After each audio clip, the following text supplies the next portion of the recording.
my name's Melanie, and you're watching a Hire Me video where I convince you to give me a job. It's a crazy concept, I know, but stick with me and in mere minutes, you'll be hooked. Let me tell you a little bit about myself. I grew up as the middle of 5 kids, so I know a thing or two about playing Scrappy. I was fighting for attention then, and I'm still doing it to this day, hence the video.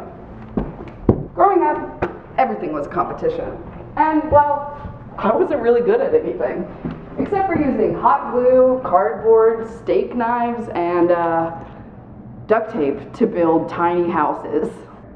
But when I got into high school, I realized that I could beat my siblings at something. School. I could work as hard as I possibly can to get the best grades I possibly could for no reason other than the fact that I wanted to beat my siblings at something. So that's what I did. I did it for 4 whole years, graduated in the top 1% of my class, and then threw it all away to move to LA. I had just finished 13 consecutive years of going to school, so why would I immediately go back and do that to myself again, voluntarily? I wouldn't. I was going to move to LA and become a fashion designer. Psych! During my time in LA, I didn't become a fashion designer, but I did apply to Georgia Tech and tell myself even if I got in, I wasn't going to go because that school is for nerds. It was mostly something I told myself because I never thought I could get into a school like that. But then, one day, after seeing Steve Carell and his wife, I opened my acceptance letter to Georgia Tech. Shit. Now I had to go. How could I possibly pass up an opportunity like that? I couldn't. So back to the East Coast I went, and I started school at Georgia Tech as a business major. I bet you thought the story was over, didn't you? Nope. I still had to discover what industrial design was. So I made my way to the coolest dressed kids on campus, and I found out that their major let them make cool stuff and be weird, and it let them use X-Acto knives and have their own desks.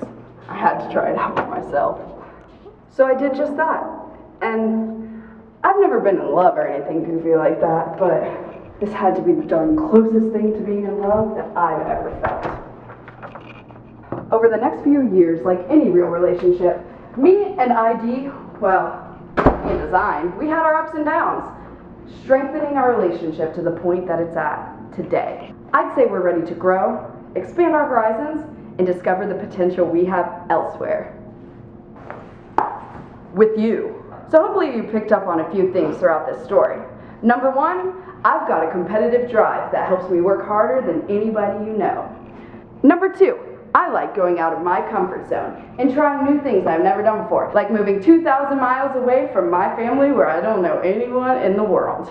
And, well, number 3, I'm not a nerd. Number 4, me and design, we're going steady and we're ready to move up. These are things that my resume and portfolio would never have been able to show you. Sure, they can tell you about my skills and they can tell you about my experience, but would they have been able to brag to you that I met Steve Carell? I don't think you could get that on a resume. So, hire me. Follow me. Go. I said a hip hop, the hip it to the hip hop. You don't stop the rocker to the bang bang boogie. Say up jump the boogie to the rhythm of the boogie beat. Now what you hear is not a test. I'm rapping to the beat, and me, the groove, and my friends are gonna try to move your feet. You see, I am Wonder Mike, and I like to say hello to the black, to the white, the red, and the brown.